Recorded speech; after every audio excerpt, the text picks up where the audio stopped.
nothing is ever as put together as you think it is. And I'm sure you've experienced this having worked at Google. Like, you understand that it's still a company that's run by normal people. There are going to be problems. Things are going to be slow. It's bureaucratic. There's red tape. The prestige of Google is it's prestigious to people who don't work at Google.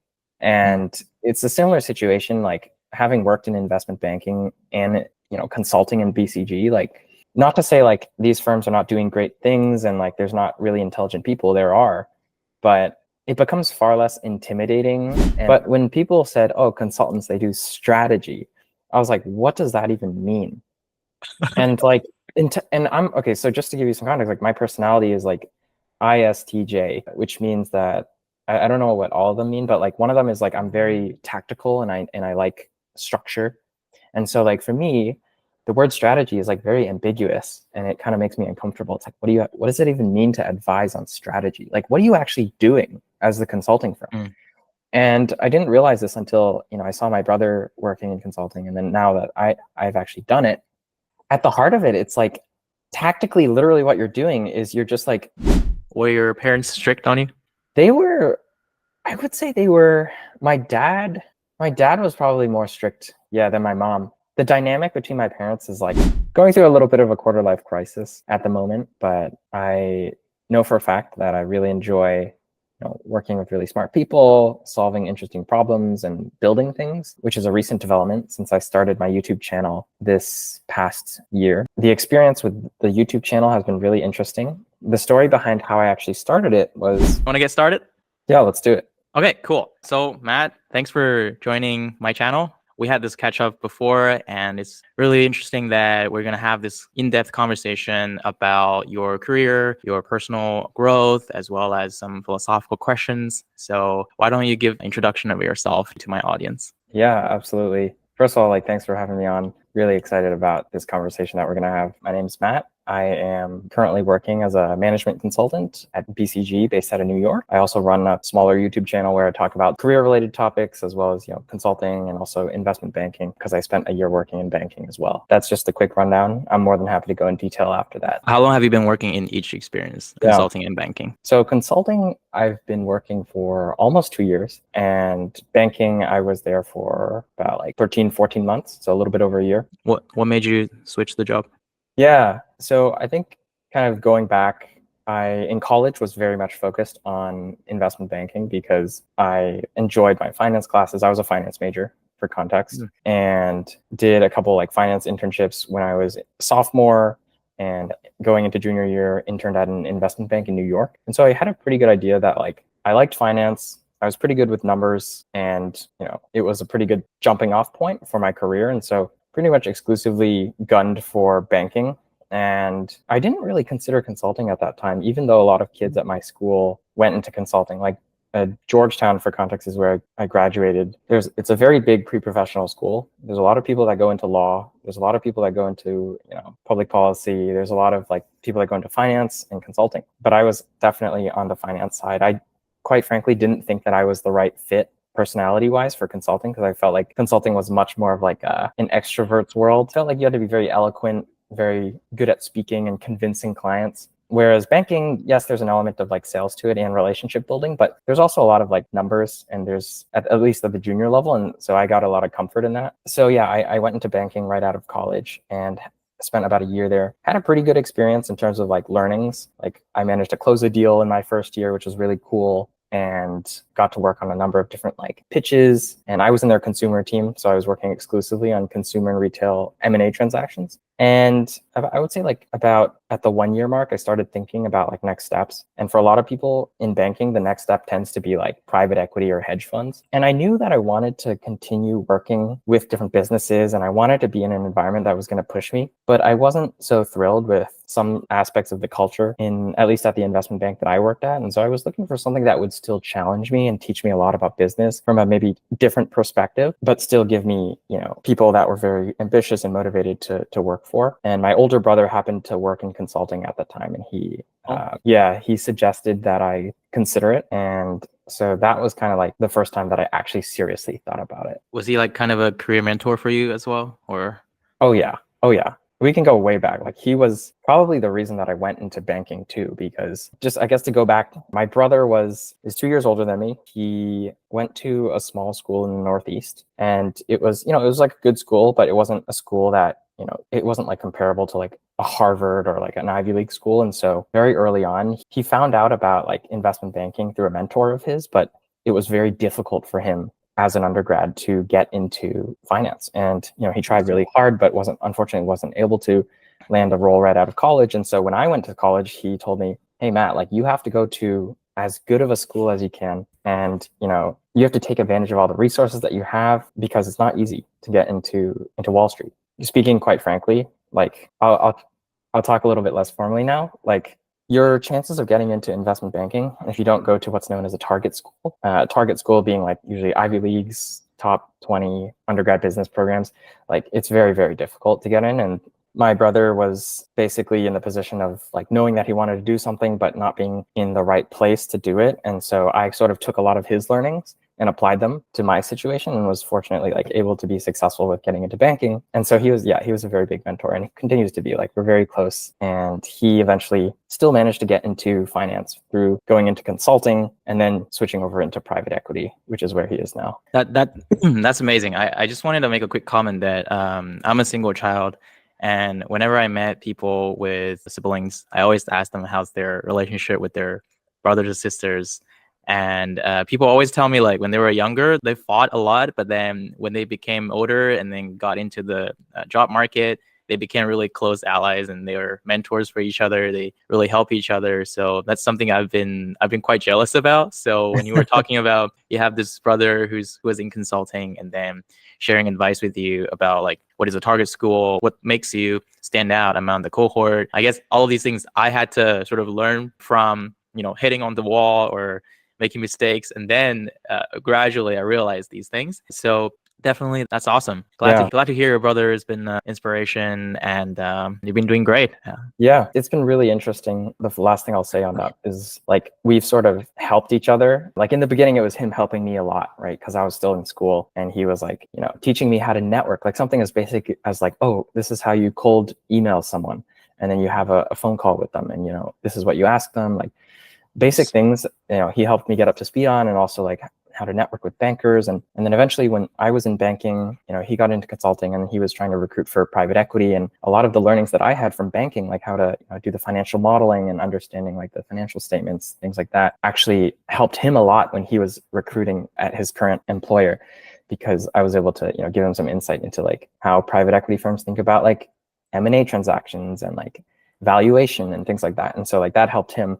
And then when I was trying to get into consulting, he obviously gave me a lot of help with getting up to speed on how to do the case interviews and how I should network with people, and also like how I should actually approach the interview process. So it's been like a very like symbiotic relationship. Amazing. And Matt, you mentioned something that really made me think. You said consulting welcomes more, outgoing and then extroverted type of persons. But then for banking, there are more numbers involved. People probably pay more attention to details for these numbers. I was thinking, what was the difference between banking and consulting? While at the same time, I also have some friends, because my background was in data science.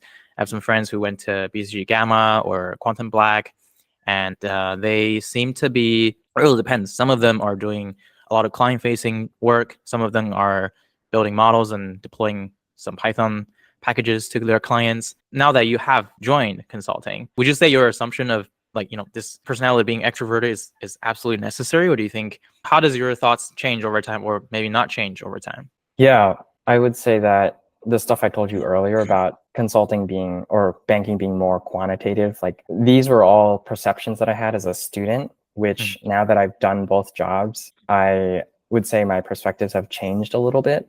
For one, I think that it is possible to succeed in consulting as an introvert. Like I personally am an introvert, and I have known other introverts in consulting that have been very successful. But that said, I would say like it is inherently going to be a little bit easier for someone who gets energy from being around other people. Because in consulting and in banking, to be quite honest, like you are interacting with many different people on a day-to-day basis. I was having a conversation recently actually with someone who's a software engineer at Google, and he told me that, I asked him like, how many meetings do you typically have in a week? And he was telling me like, oh yeah, like we have maybe like a couple stand-ups. Maybe I'll have like a meeting with another team if I need to ask them something about like whatever I'm working on. But it's probably like, less than, I don't know, less than 5 meetings in a week. And I was like, wow, compare that to in consulting, when I'm on a live case, we always have at least a check-in and a check-out call every single day.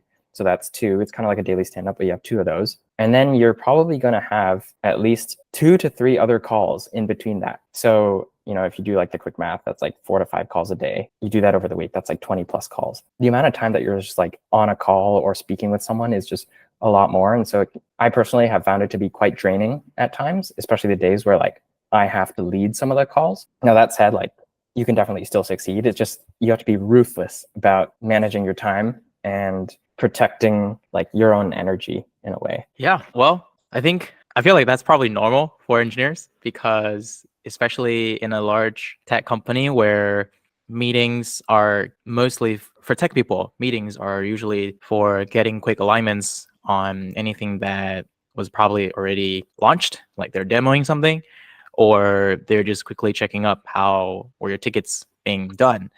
And there's not a lot of daily alignment that needs to be done, because think about it the opposite way. If an engineer has to do meetings every day, there's something wrong with their tech lead or their product managers who are not doing their job right, because they're supposed to be, I think the most important job for a product manager and a tech lead are to assign tasks in a very easy to understand way, engineering friendly way, so that the execution is relatively fast. And anything that needs communication, the engineers are supposed to be perhaps just Slack each other, or at Google, it's Google Chat with each other, and just get quick information. I previously was a data scientist, sort of do a bit of a coding, but mostly like querying or running simple analysis using regressions, and now transiting into a product manager role. I could see like my role has been switched from a task taker to a task giver, and my number of meetings has increased like dramatically. So I could totally relate to you when you say you have like 4 to 5 calls a day, and then the entire week, especially if you're leading the meetings, is quite draining. And that being said, I feel like my follow-up question for you would be, as a PM, when I have most of my mornings doing meetings with people, I feel like the most productive or the most creative period of time is gone. Because when I talk to people, when I have meetings together and put thoughts into logical structures and then communicate things through, that might seem to be slightly more automatic in the longer term, because like how to talk to people, your team. But I feel like that period of time, if I were to do something that's a lot more independent or deep thinking, I probably will get more out of the day, because after those 4 or 5 calls in the morning, I feel really tired. And it seems like you still have a few hours left for the day. But as someone who used to be just spending like 3 hours chunk just coding, this is still feeling a bit unintuitive for me. I'm not sure how that feels for you guys, but I guess my real question here is that how do you feel about like what's the prime time of your day, and then how do you balance, like doing the independent thinking and get the work done versus talking to a bunch of people for that period?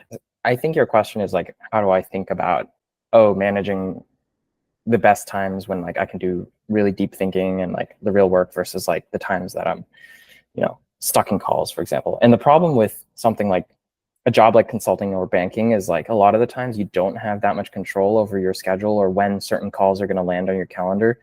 I'm sure maybe you've felt this a little bit as a PM, like when you're working with so many different stakeholders, especially as the junior person, you have very little say over your day. And so when I was in banking and in consulting, what tends to happen when you're very junior is, you maybe start your day at like 9 a.m. or a pretty normal start time, and you on a very busy day would be kind of stuck in a lot of calls from 9 to 5.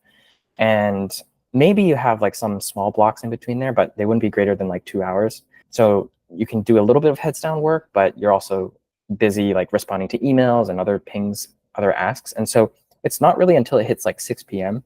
that you really have like, it slows down and you have time to actually think.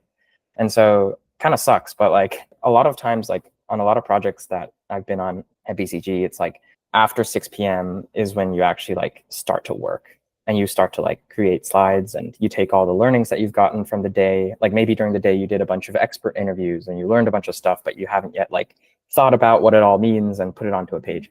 You do that all like after the day ends and after you're not on any calls. And that's, I would say, like for me personally, I'm much more of a morning person, so it's not ideal that I tend to do a lot of like the deeper thinking stuff late at night. But I've seen like a lot of people as they move up the ranks and they have more control over their time. A lot of the managing directors, they wake up really early and they do a lot of their deep work before like 9 a.m. And ideally for me, that would be like, if I had control over my schedule, ideally I would do something like that too, where I wake up early, I'm fresh, I do my best thinking in the morning and before the chaos just hits at 9 a.m. Does that answer your question? I have a better idea. Why not just work remotely in Europe, and then in the morning time is your time, and then New York hasn't woke up yet. That's a good one. Because I'm saying this because like back then, a lot of my colleagues at Google were in Seattle and San Francisco and Mountain View, and I was still working remotely in New York for a bit. And my first meeting doesn't start until 12, so my whole morning is for me to get things done, or sometimes you might need to recharge just to relax for a bit. And then the intense conversations, because as an analyst, as a data scientist, you still have to talk to a bunch of stakeholders. So all the conversations start like around 12 o'clock until maybe 4 or 5-ish, depends on who you're talking to. And so back then I felt like that was a pretty good balance for me personally, because I like to spend a ton of time in the morning just to get work done. Or at least like take turns, right? Like maybe Monday and Wednesday I'm talking to people, but Tuesday and Thursday I'm just in deep working mode in the morning. So I miss those days. Now I'm doing the opposite because a lot of my team are based in Texas and Arkansas. So I work in Central Time, based in California. So a lot of my meetings start around 7 a.m. in the morning, which might not sound that bad to banking and consulting.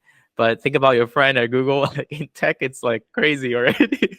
So I'm not here to complain, but I feel like 7 to 11 kind of quick, intense meeting calls for the morning is pretty common for me.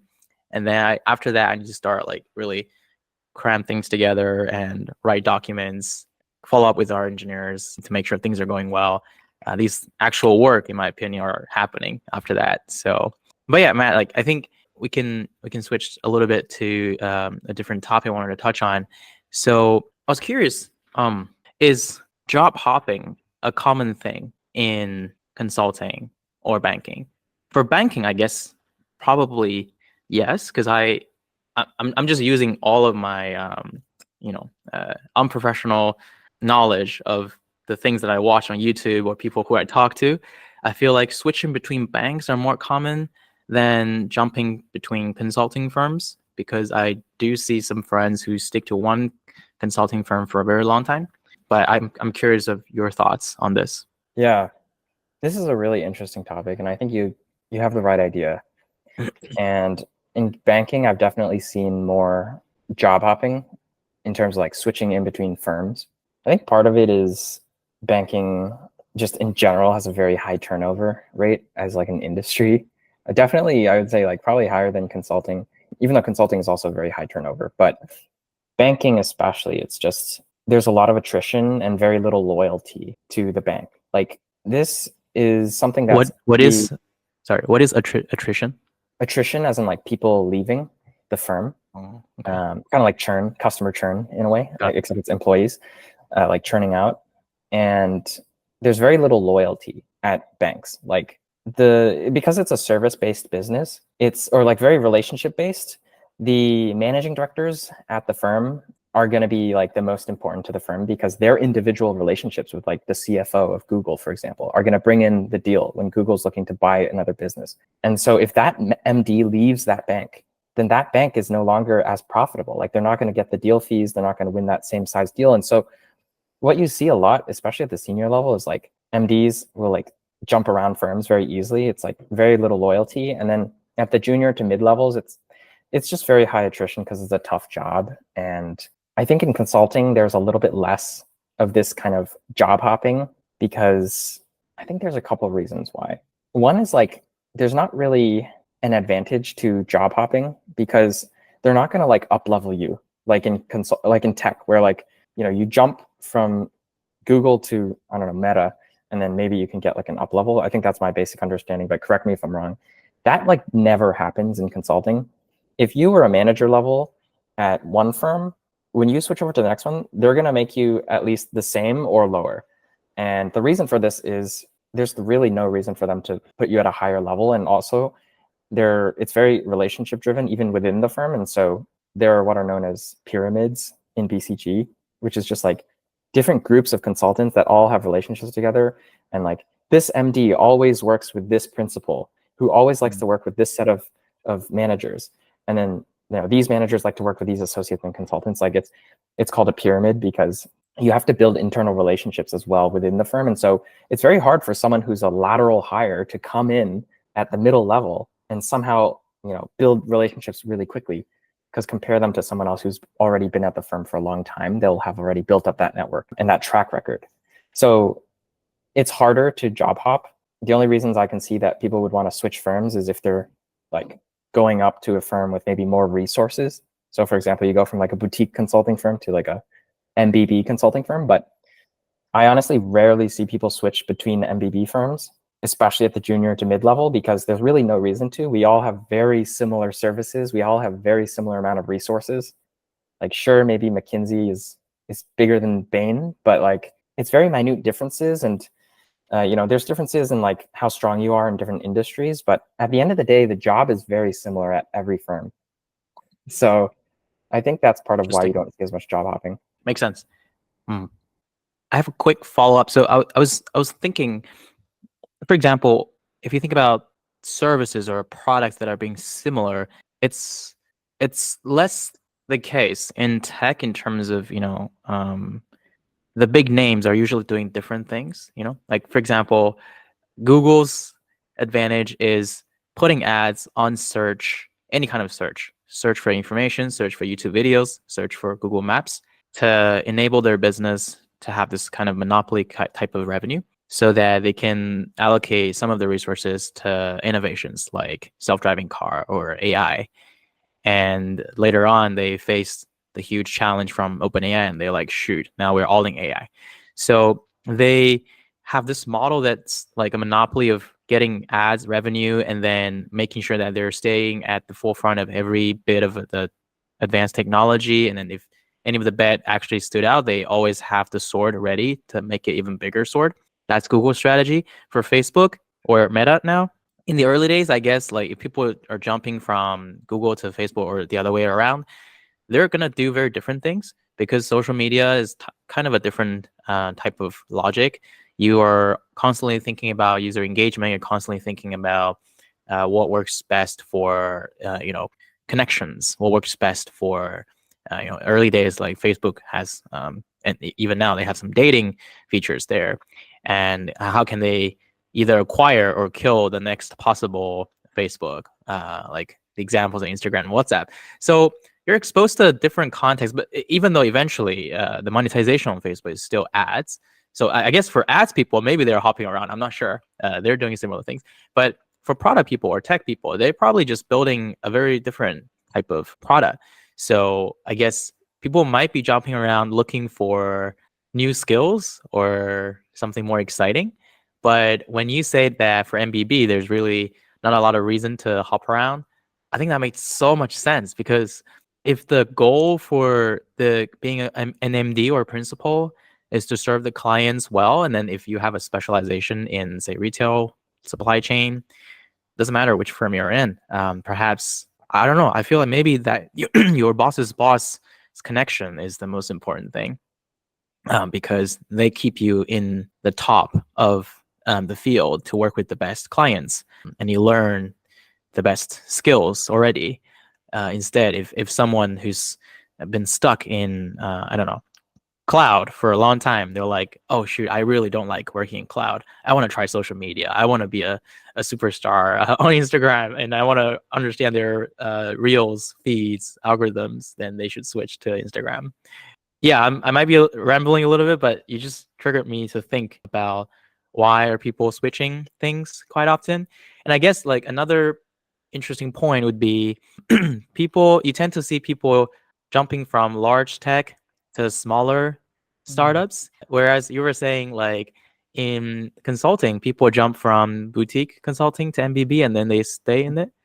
Yeah. Um, it happens in tech too, I guess. Like some people really, the life before layoff at Fang was wonderful, and they can stay at level 4, level 5, which is just mid senior or senior level very comfortably. So, but on the other way, when they jump from large tech to smaller startups, they're usually a very different type of people. They want this iteration, the fast pace of iterations, instead of going through all the reviews before launching a very very tiny feature. So I personally feel like there's a hunt for dopamine in tech that's been driving people to hop around. And of course, also there's usually you probably get a bigger package and other things, but yeah, I I in conclusion, I feel like based on your explanation, there's a very clear objective, very clear goal in consulting, like where you're going, and then if you're in the best group with the best clients, with the best connections, you tend to stay there and then hone your skills and become a better version of you. Yeah, I would say that's accurate. I think like you also have to consider the fact that like you also need to consider that these are two very different types of businesses. Like Mm, working in tech is like you are building something, like you have a product, like you are the client of a consulting firm. Consulting firms, like the product is just like, the service that we're offering really. We don't have like a tangible product that we're building. And in order to like generate more business, like we need to sell. So at the end of the day, it's like convincing people to hire you. And so you can see why like it would be harder to justify moving from like BCG to like a no-name boutique consulting firm. There would have to be a very strong incentive, maybe like financial incentive or something, because the brand just matters so much when you're in consulting. I mean, speaking frankly, again, like it's an industry where like you need to be able to sell yourself as being like, oh, we can be intellectual thought leaders with you, like we can be thought partners with you, we can help you improve your organization, which you probably know better than we do, because it's your company and you've been working there forever. Like we have to be able to, the reputation matters a lot, and so that's why it's very uncommon, I would say, to see mm. somebody go from a big firm to a boutique. And oftentimes, if they are doing that, it's because like they were like a partner at McKinsey and then they like decided to start their own practice. So they already have kind of like a track record. Interesting. Speaking of reputations, Matt, you touched on this when you were mentioning your brother, and he talked about target schools. He talked about these labels that might define who we are in our early careers, who might open some doors for us. And I saw you talked about this in your videos as well. I watched your advice for, I guess, your takeaways as 25-year-old, and I watched this Prestige Matter, and I know you have a lot of thoughts on this. I'm curious, a couple of things. One, like, has your thought on prestigious school or these titles of being in a MBB consulting firm change over time? What do you think has been demystified over time with these titles? Because I guess initially in school, we were all like, these companies, Google is fantastic. And once I joined Google, I realized, oh, things are extremely slow.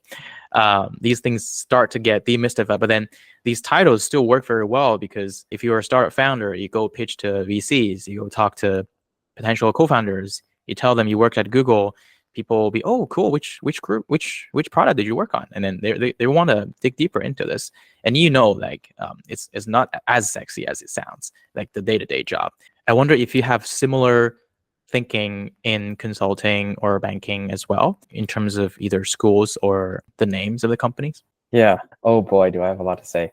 I think the main thing is like nothing is ever as put together as you think it is. And I'm sure you've experienced this having worked at Google. Like you understand that it's still a company that's run by normal people. You know, there are going to be problems. Things are going to be slow. It's bureaucratic. There's red tape. Like the prestige of Google is it's prestigious to people who don't work at Google. And it's a similar situation, like having worked in investment banking and consulting in BCG, like not to say like these firms are not doing great things and like there's not really intelligent people, there are, but it becomes far less intimidating and like it feels, I don't know what the right word is, but it's like I used to be so like amazed by like these different prestigious jobs and companies and industries when I was a student. And I remember like seeing Goldman Sachs come to campus for like an info session. And, there were like some bankers, they came to campus, they were dressed in like suits. And there was like, 100 students that went to the event. It was really hard to network with people. Like they had like a quick presentation about the firm and then they kind of broke out into groups. And I just remember like everyone at that event was like looking up to these bankers, like, wow, these people are amazing. Like they've accomplished so much. You almost put them on a pedestal. Like you think they're like, I don't want to say like a god, but like you like you revere them. You revere them as a student. Like this is especially common in finance because so many students are like really desperate to get into Wall Street. And I was one of these students as well. And it kind of takes that level of like desperation and really wanting something that bad to get in. But once I started working, I realized like, oh, it's actually just like, it's just a company that's full of regular people. Like maybe these people came from more wealthy backgrounds and they went to an Ivy League school, but like, hey man, like my managing director, he also eats like at Chipotle for lunch. Like he's a normal guy in some ways. And yeah, so another thing I remember, like more tech related, like they just released the news that Amazon's like grocery list checkout was actually just a bunch of outsourced like Indian people that they hired to, count, basically look at like the CCTV footage and count like which items you put into your basket. And then so you walked out and they would process that and then send you the receipt. And so I think somebody at Amazon probably thought that they would be able to, use that as like a patchwork solution. And then eventually the technology would be able to actually support that, like that grocery list, cashier list checkout. But it's just funny to me because whenever you see news like that, you realize like, okay, even a company like Amazon is like, it's just run by normal people. And like they have flaws, they make mistakes, they invest in the wrong things sometimes. But it's fine. Like everybody makes mistakes and it's all part of the process of like iterating and learning. And you want to make those mistakes as fast as you can so that you can, improve. Amazing. Yeah. Agreed. While you were talking about the Goldman Sachs event, I was just thinking in undergrad, I was one of those kids as well. And I did my undergrad in London. So London has this culture of, because our undergrad is only 3 years. In the first year, you're supposed to do this thing called Spring Week, which is during the Easter's holiday, which is like a 4-week holiday for UK universities. You tend to go to a bank for a week or two before your final exams. And then if you're doing well, they give you a return offer for summer internships because you only have 3 years. So the second year is sophomore. And after that summer internship, which is like really crucial for recent university grad job hunting, you get a return offer to a full-time job. So when I just started college, my imagination of college is like, oh, you got to enjoy the first year and explore yourself. But then when we started, every senior was telling us, hey, you guys are in stats and econ. Probably you're going to look into banking. So here are the spring weeks, application deadlines. And then here are the days when they're going to come to campus, or you should just go to JP Morgan and Goldman's office for these events. And I remember that day, like when I went to the Goldman's event, I wasn't even wearing a suit, and then I was late. So when I arrived, I was sweating, and then I was trying to talk into the person who was just finished her job to welcome all the fresh year students, and then yeah, I just remember that like I was so embarrassed, I was so ashamed of myself that I wasn't prepared and I was screwing everything up. But then later they had some events on campus that I go network and socialize with those people. Just like you say, people look up to those who have the company badge. And it's very hard to break into the conversations because people who talk louder or people with these experiences in finance already as a 17-year-old tend to get the answers. So I definitely had experience what you talked about. I didn't do a very good job on it, but I think it was fun. It was interesting to see like everybody was having this strong, like I don't know why, but everyone was so desperate to talk to these people, and maybe because the opportunities are not that many. There are only 9 major investment banks, if I remember it correctly. So everybody wants to break in, and every year they only hire this many people. So yeah, it was like I don't know how to describe this, but it made me think if this is something that I want, or if this is actually true, because I always thought that if people try to keep something so mysterious, so hard to break in, maybe that's what the nature of the job is. And what I mean by that is, for example, in tech, so many people want to break into product management, and becoming a PM is very hard. And you do see like people at the same level as you probably had like 10 years, over 10 years experience in somewhere else already. But I realized that the core skill sets are probably not that many. Being a PM, you don't have to code, you don't have to design. You just organize meetings and talk to people and organize these things. I would say it requires a ton of soft skills, but it doesn't mean that you have to be like you don't have to be like a superstar engineer, like super smart in order to get in. But they just put this prestige out there, put this kind of hard to getting concept out there. But when you actually get in, you feel like, yeah, they're just regular people. I got lucky. Maybe you got lucky too. We're just at this position, happen to be working together. And over time, you become a better PM, not because you are naturally a better PM, but because you were given this opportunity, and you train yourself in the next few months to pick up like what's a common practice to launch a product, let's say. So I guess my original question was about, did you feel that over time in work things were demystified? I guess that's what I meant. Like, and then I think you explained it really well. Like your manager or MD was just having a burrito or which food did you mention? I forgot. But yeah, they're just regular people. Yeah, Chipotle. Yes. Yeah. No, I 100% agree. And like, I think the mystique was even stronger with consulting. Like, I knew what like investment bankers did. Like, it's very easy to be like, yeah, like you work on M&A deals. Like, they do modeling in Excel. Like, they facilitate selling a company to another buyer, whether it's a private equity firm or another company. But when people said, oh, consultants, they do strategy, I was like, what does that even mean? And like, and I'm okay. So just to give you some context, like my personality is like ISTJ, which means that I don't know what all of them mean, but like one of them is like I'm very tactical, and I like structure. And so like for me, the word strategy is like very ambiguous, and it kind of makes me uncomfortable. It's like, what does it even mean to advise on strategy? Like, what are you actually doing as the consulting firm? And I didn't realize this until I saw my brother working in consulting, and then now that I've actually done it, it's like at the heart of it, it's like tactically, literally what you're doing is you're just like doing really in-depth research through a variety of different methods, whether it be like a survey of consumers, or as I said, speaking with experts, speaking with competitors, speaking with other key opinion leaders.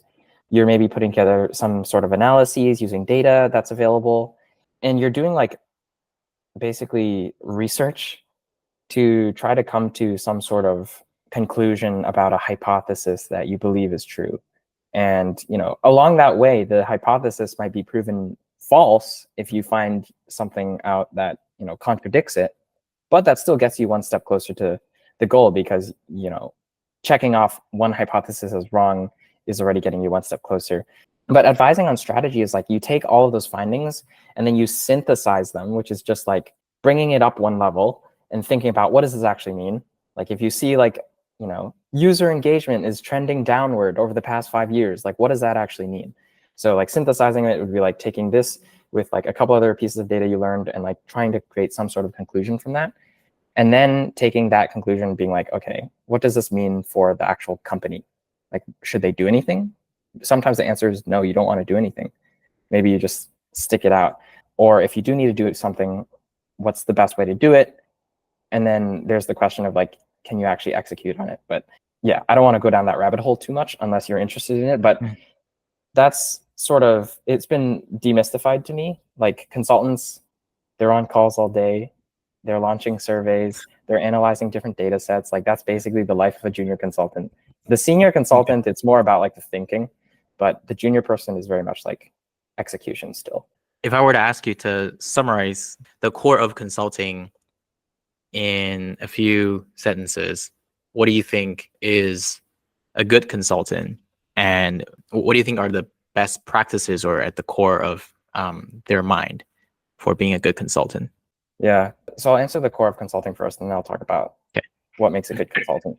So the core of consulting is helping companies or governments or whatever other entities that you're advising, helping them to achieve a certain goal, either in a faster manner, so like accelerating that process, or if they don't even know what the goal is, helping them to decide what direction they should go in.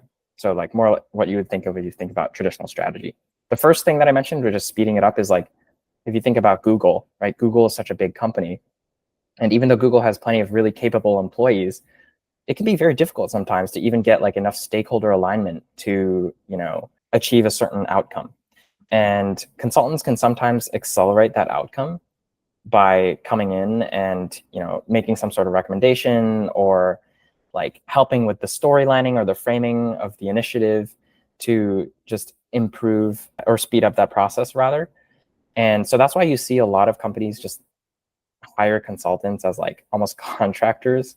If there's like some big program that they need help with doing, like the consultants can just help accelerate that process. But the second piece, which is helping them think of what they should actually do, is more of the work that I usually do, which is more strategy focused, which is like, okay, Google or Amazon is struggling to implement cashierless grocery. Like, what should they do? And that's where it's helpful to have like an unbiased third party to come in and look at all the objective facts and make an assessment and then a recommendation. And then it's up to the company if they actually want to implement the recommendation. But I do think there's a lot of value in providing like a recommendation. And so I think at the core of consulting, just to summarize, because I kind of went on a rant, the core of it is helping companies to achieve their goals faster, or to help them figure out what direction they should drive the company in. And then what makes a good consultant? I think a good consultant is somebody that can see the bigger picture and understands like what the company is thinking and like what management is really thinking. Because a lot of the times we can make a recommendation, but if it's not aligned with what management wants, like it might not really happen. And if management has some sort of like preconceived bias towards a particular path, like they're going to want, it's really tricky because sometimes they hire a consulting firm because they just want to confirm something and they want to be able to go to their board. CEO wants to be able to go to the board and say, hey, McKinsey said that we should do this. Can we do it? And, it's like that stamp of approval. I think you hear about that sometimes in the news about how like people only hire consultants because, of political reasons. But yeah, I think a good consultant, to answer your question, is someone who understands like the politics really well and can manage different stakeholders. Because obviously the work that we do and the thinking is important, but at the end of the day, like you also need to be able to understand what the management is thinking and how to actually get something done. Sounds good. I know we're almost 1 hour. It's so fun talking to you. It's all good. I'll be quick. I guess, Matt, like when you look back your experience from college to work, all of these big transitions in life, is there something that you feel like that's at the core of your childhood that's been supporting you all the way along? Could be anything related to things that your parents told you, or someone you look up to, or just in terms of your upbringing, anything that really made you who you are today? That's a really deep question. Yeah, I think my childhood definitely shaped a lot of my perspectives on life. And I think a big part of it is definitely like, my parents immigrated to the US. My mom is from Hong Kong. My dad's from a village in China, in Guangdong province. And so, they came over here to have a better life. And growing up, I feel like I was definitely instilled with the sort of work ethic and, the appreciation of like money in the sense of like, I understood that money didn't grow on trees, and like, if I want to make something for myself, like it's up to me to work for it, right? Like I had to, like my first job when I was 14.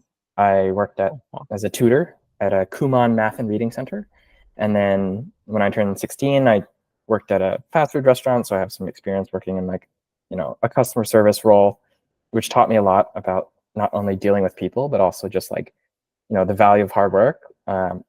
It's difficult to make money, and so that motivated me to work really hard in college because I knew, I wanted to set myself up well financially and just to be like proud of what I could accomplish. And yeah, so I think like that upbringing, my parents being immigrants and just working from an early age gave me a lot of like the work ethic that carried me to where I am today. I would say another thing that was kind of important from my childhood is, and more also related to money. I'm talking a lot about money, but the perception of wealth as like a dividing factor between different people.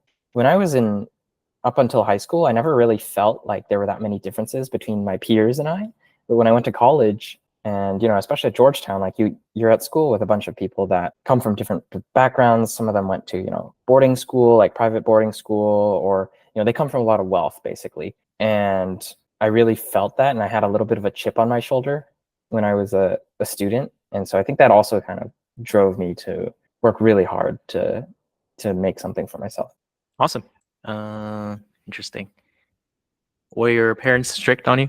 They were, I would say they were. My dad was probably more strict, yeah, than my mom. The dynamic between my parents is like, my dad was like the very stern, stoic, like Asian father.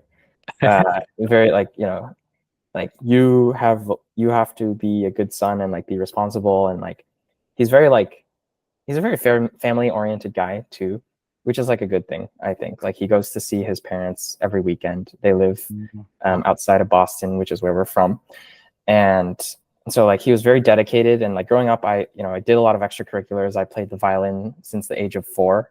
And so I would, every Saturday, my dad would drive me into Boston to attend violin lessons. And he did that for like, almost 20 years without fail. So like I learned the value of consistency and of hard work and of just like showing up every day. Yeah. And so that was another huge thing that just like influenced me. My mom was not like the tiger mom stereotype. She was like much more of like the nurturing, like loving mother.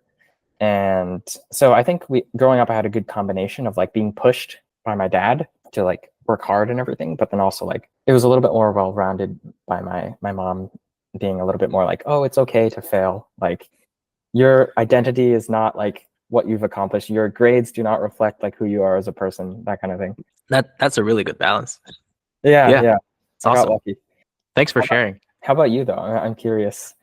My dad he had a lot of ambitions, but then he felt like he didn't have the opportunities to make those ambitions happen. So I definitely felt the typical stereotype of an Asian dad that, he wants you to be someone that he could not be, but then he didn't say them explicitly. For example, he was very good in math in school, but he was horrible in English. He and my mom grew up in the city, like 5 hours drive from Shanghai.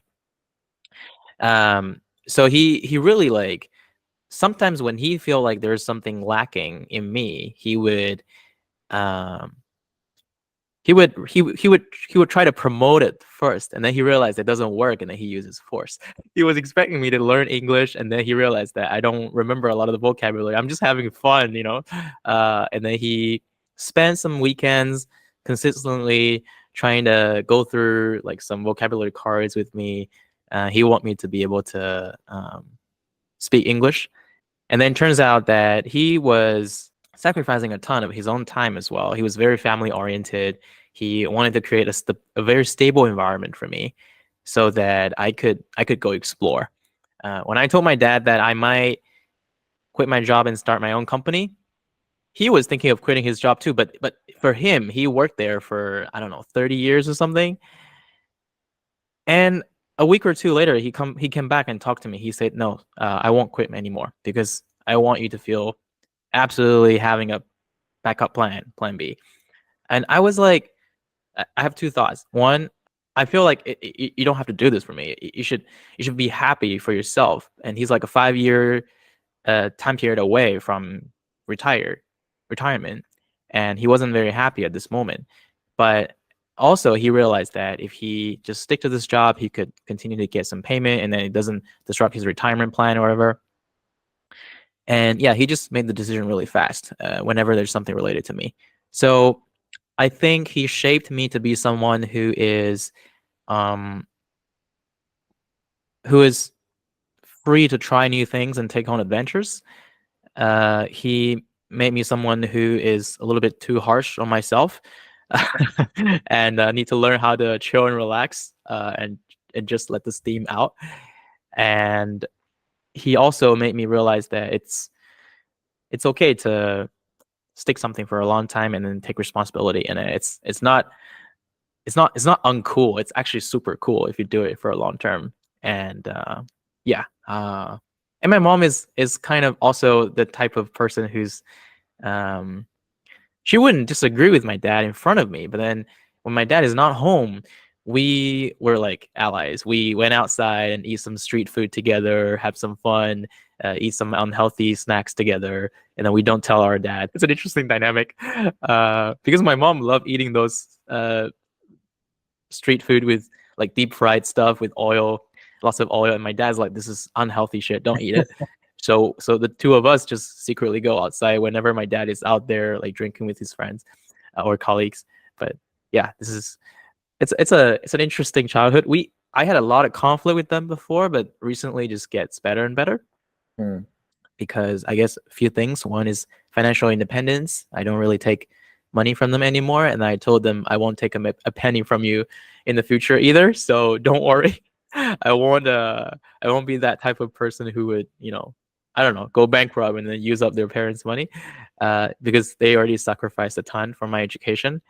And I guess I mentioned the word sacrifice a lot, so that's something I don't feel like skipping this word. It is sacrifice for them, but also I try to learn how to make peace with it and then move on and have a good life. So they're visiting the US soon, so I'll just show them around and show them what I have been doing. And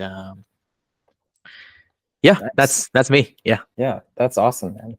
That's really cool though, that you and your mom would go out and do fun things and your dad wasn't around. That's interesting though that you say that your dad sort of provided that stability so that you could go out and try things, because in some ways I feel like I was instilled with this really risk averse mindset because of my dad, where it's like, oh, you don't do something like try to start your own company because that's so risky. Like you play it safe, and you take the stable, prestigious, high paying job that like you have a little bit more job security. I think that for me was a big barrier as to why I never considered entrepreneurship until like quite recently, is because for me it was always like stability was like the number one thing. Like you don't want to like throw away everything that you worked for. Like, so you should always go for like, I mean, the stereotypical like doctor, lawyer, like engineer, like those career paths that are like proven true, like you'll be a respected member of society. It's very safe in some ways. And I think it's really interesting because like I honestly never thought about starting my own company or anything like that growing up. It just never even crossed my mind. I was like, oh, the people that start their own company, like they're crazy. They're like 1 in a million. They're 1 in a billion. Like Jeff Bezos, like he's like 1 in a billion. Like that's not going to be me. So yeah, like I feel like being Asian taught me a lot about like work ethic, and it made me like conventionally successful from like traditional measures, but like it also made me very risk averse and like very comfortable with like prestige. And so I talk about this in like some of my videos, but it's like there comes a point where you can't just keep chasing after the prestige, because like the prestige helps you in the beginning and it opens up a lot of doors and it's very useful if you're trying to, raise VC funding. But at a certain point, like, you have to think about what you actually want to do with your career. And if the thing that you want is not necessarily the most prestigious or the safest thing, then like, I think it's a really personal decision, but you need to choose what you actually want. And I'm kind of at that like weird inflection point right now where I've kind of done a few of these prestigious, quote unquote, prestigious things. And I'm trying to think hard about what's the next step and like, what do I actually want the rest of my career to look like? Like, obviously I've only been working for a short time, but these are the kind of thoughts that are floating through my head a lot of the time these days. Yeah. So I think it makes a lot of sense that, because I can feel, Matt, you're a great son. I was a terrible son. I didn't enjoy listening to my dad, and I was very explicit about that with him. I was like, yeah, I don't like this. And then he wasn't happy either because he felt like I was out of his control. So I've always been fighting for this, my own will versus what the family value, the traditions would impose on you. And when I was playing computer games as a middle school student or junior high, I think that's how people say in the US. When you were a junior high student, I was playing this weird game in China. It's like an online game that's like you can catch your monsters. It's kind of like a copy of Pokemon, but it's like an online game where kids can log in and you can pay some money to buy some extra stuff. That's like a very popular game back then. And my parents wasn't happy about me playing with it, so they would never give me money to play games for that.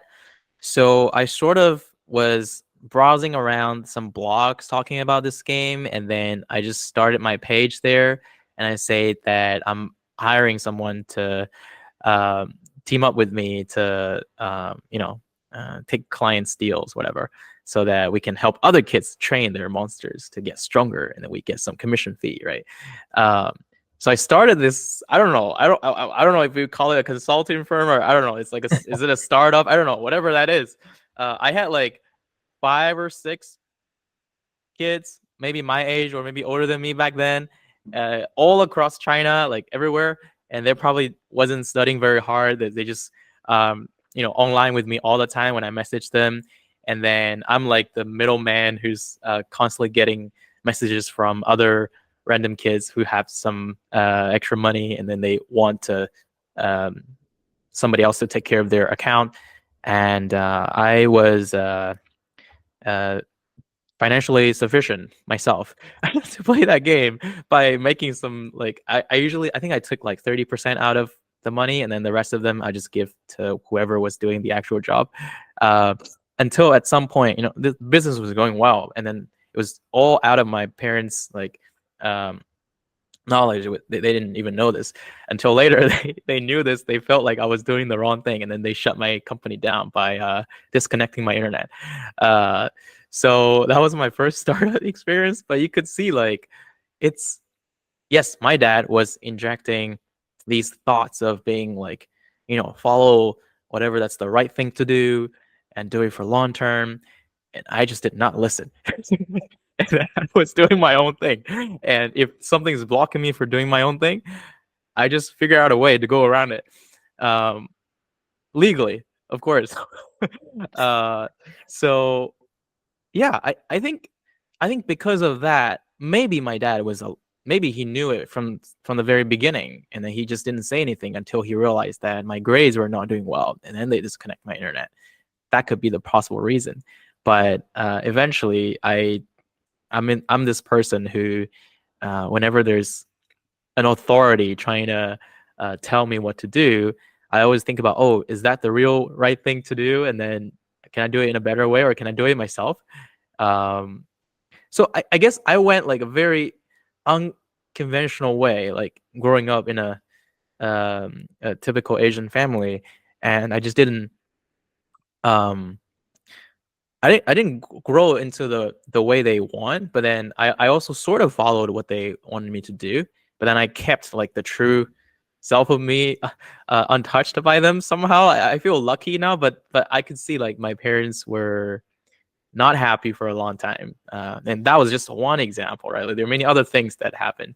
So, Mm. um, but yeah, like when you were telling me your stories, I was like, man, you're a great son. I was not a great son. Hey Yeah. man, well, I don't know if that had anything to do with you being like an only child because, or Hmm. like the first, like, because like I was a middle child Okay. and my older brother had a very like rocky relationship with my parents growing up. Like he was the rebellious one growing up. And I was sort of just like hiding in the shadows, like not really in the shadows, but like I was like, you know, quietly just like doing what I was supposed to be told. And then, I had a younger sister as well, but she was like really young. So she was like the parents' baby. And as like the middle child, I don't know, it's really interesting. Like you kind of go under the radar sometimes. Um, Okay. and I just, I was always just like, I don't like, it's not like I wasn't rebellious, but I didn't like arguing with my parents because I always knew like, I looked at my brother and when he argues with them, like he never wins. Like, like there's no point. So like if I was going to do something bad, I would just do it secretly and I would try not to get caught. Oh, And okay. so I would try to avoid that conflict altogether. But yeah, I don't know. I was just wondering if like maybe you argued a lot because you were an only child and like there tends to be like some clash sometimes between like the firstborn and the parents. Yeah. That was the first time to be a son. It's their first time to be a parent. So Yeah. yeah, nobody knows how to Also do this right. like with the firstborn, it's like my parents were so stressed about my brother when he applied to college because it was their first Oh, time. They were wow. so stressed. They gave him a ton of stress.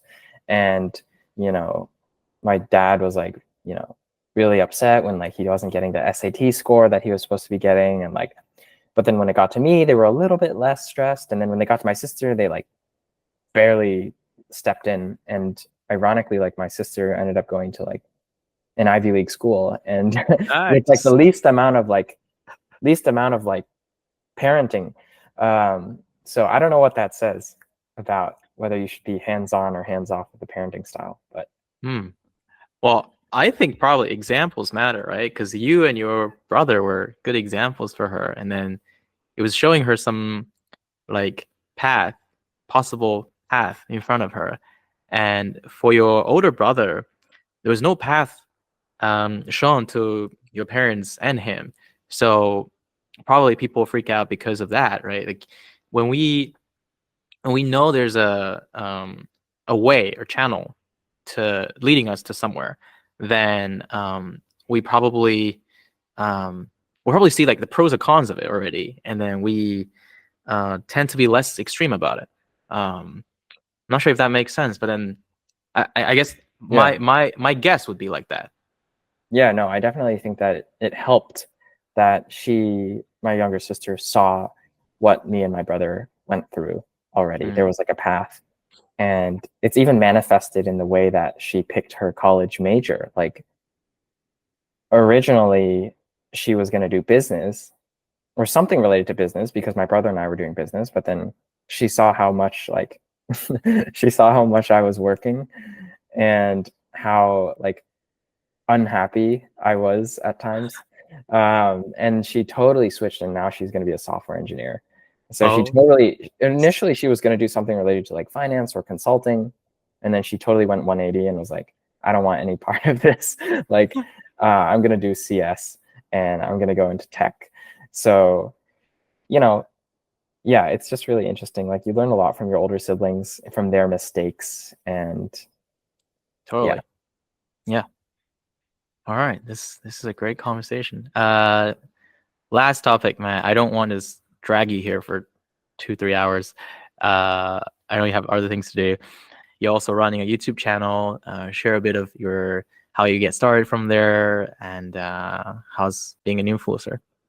I'm still figuring out my career. I think a lot about the value of different things in my life, whether it be like money, prestige, relationships, health. And I'm going through a little bit of a quarter life crisis at the moment, but I know for a fact that I really enjoy working with really smart people, solving interesting problems, and building things, which is a recent development since I started my YouTube channel this past year. The experience with the YouTube channel has been really interesting. The story behind how I actually started it was I went into 2023 with a New Year's resolution that was, I want to create more and I want to consume less, because I was feeling a little bit sick of just being a consumer constantly.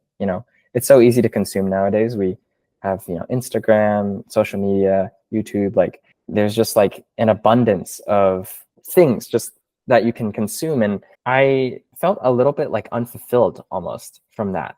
And I wanted to do something that was a little bit more fulfilling. And I think I read somewhere about like how, the creator economy is growing and like we should be creating more. And so I gave myself that New Year's resolution, like I want to create more and I want to consume less, but I didn't know what that actually meant in practicality. Like practically speaking, what does that mean? So I tried a couple things. Like I tried like writing a few like blog posts. Like I tried doing like some stock pitch, and none of it was really that interesting to me, to be quite honest. And then in May, my family's cat, who we had for 20 years, passed away. Oh. And yeah, so this was like kind of a big deal because it was the cat that, and there's the pet that we grew up with. So from like elementary school until now. And it was the first time in my life that something close to me, like that I was emotionally invested in, like passed away. Or, like my grandparents, some of them had passed away already, but I quite frankly wasn't that close with them. So it didn't really like hurt that much. And so this time it kind of hurt. And I was just thinking for a couple of weeks, like I just was feeling very like all these existential thoughts and about like life and death. And I was thinking to myself, like, man, life is just too short to not be doing what we actually want to do. And, I feel like I should be doing something to like put out these thoughts into the world. And that's when I started my YouTube channel. Is I got to a point where I was like, look, I'm gonna risk looking a little dumb, or maybe people make fun of me if they see my videos and they're not good quality. But at the end of the day, like nobody really cares that much, and the one who cares the most is going to be me. Like, am I going to regret 10 years from now not posting YouTube, or am I going to regret posting a few videos that maybe sucked in the beginning and people laughed about them but then they forgot about it? I think it's called like the Jeff Bezos regret minimization framework. Is like, what are you going to regret more in the future if you think 5 to 10 years out? Are you going to regret doing it, or are you going to regret not doing it and just leaving it as like an idea that never happened? So that's why I started. And then I started posting content. Was mostly focused on like consulting and investment banking content because that's just what I know best. And recently though, I've been trying to pivot a little bit away from just pure consulting related content, because I'm not going to be in consulting forever, most likely. So I want to be able to talk about other topics that are meaningful to me, and just like build a community of people that are interested in the same things. Because at the end of the day, like that's the coolest thing about this YouTube channel for me, and for you, Sean, I'm sure you know how it feels too, is like it's really cool to know that there's people out there in the world that share the similar interests as you, and people that you can meet and make connections with. You and I would never have met if we didn't both have our YouTube channels. So case in point right there. Any interesting people that you come across as well through YouTube that you can share? I haven't actually met any like big YouTubers yet, but I have met up with like a few other like smaller people in New York. So it's been interesting just like talking about the struggles of being a content creator, because I feel like it's a very lonely journey if you are not like making an effort to reach out to people. Like, your friends and your family, they support you, but they don't really understand what it's like to be the person that is actually creating, pouring hours of your time into a video. Totally.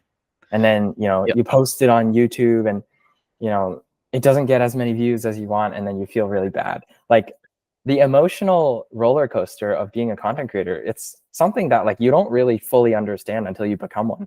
And there's been so many times where I posted a video and it was like, oh, 9 out of 10, or like 10 out of 10. Like which basically, for those of you who don't know what it means, like on the studio dashboard as a creator, you can see the performance of your latest video compared to the last 10. And if it says 10 out of 10, it means it's the worst performing out of the last 10.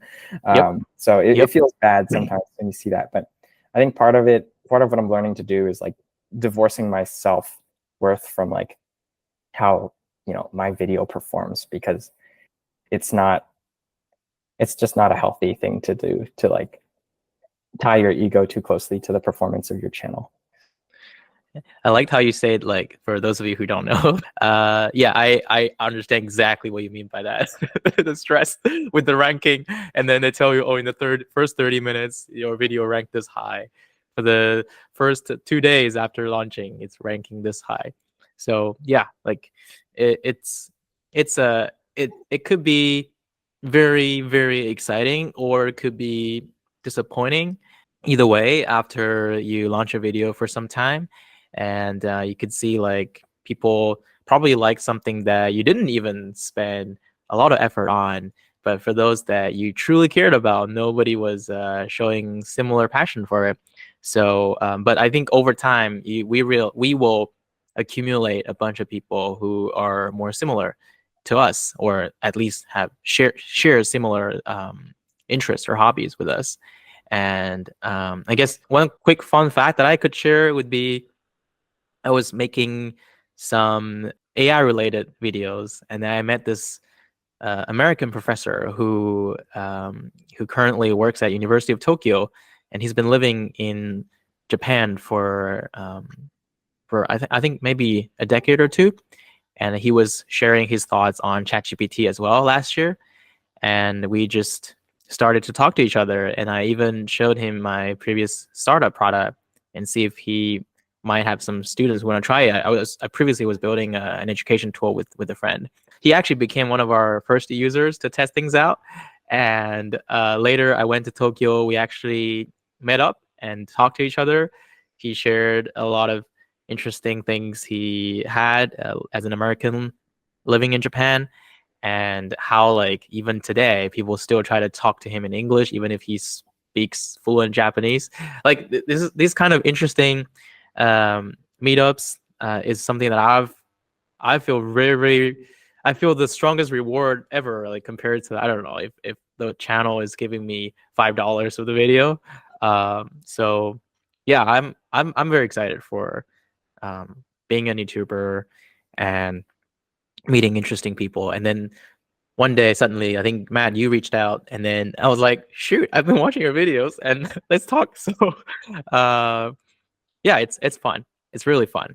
Yeah, I guess like closing thoughts I would say is I totally agree with you. I think there's like so little downside to starting your own channel. It's so little downside and unlimited upside.